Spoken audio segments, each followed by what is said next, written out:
In this video, I will show you the mechanisms of sediment transport with a clear and innovative approach that allows you to observe these processes from a riverbed perspective.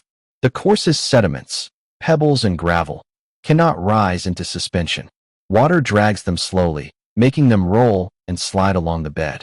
This is traction transport, a slow but unstoppable movement that grinds rock, erodes riverbeds, and helps shape the fluvial landscape. Each grain, pushed by the current, becomes part of a long journey that may last centuries. Alongside traction, there is a more dynamic process, saltation.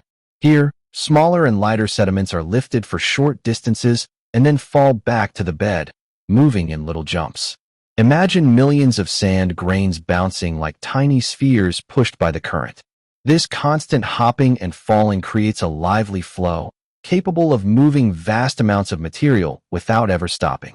Saltation is the bridge between the bed and suspension, an unstable yet decisive motion for the evolution of rivers. Not all sediments travel along the riverbed.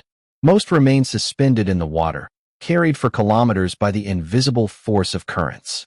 This is suspended transport, a delicate balance between gravity and turbulence. The finest grains, sand, silt, and clay, are lifted and kept in motion, coloring the water with turbidity and beginning a journey that often ends far from the starting point.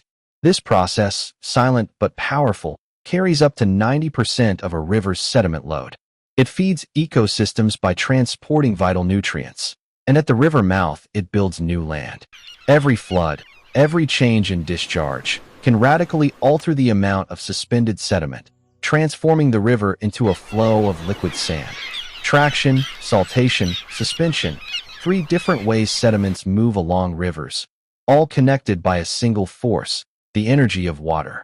Their presence and intensity depend on key factors: current velocity, which determines whether a grain stays still, rolls, jumps, or is lifted; size and weight of sediments.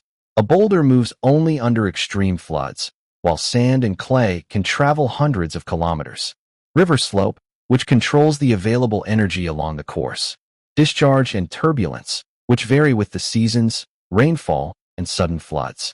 Together, these processes are the hidden heart of river dynamics. They shape valleys, create deltas, and sustain ecosystems, while reminding us that water is never just water, but a force capable of sculpting the earth, grain by grain.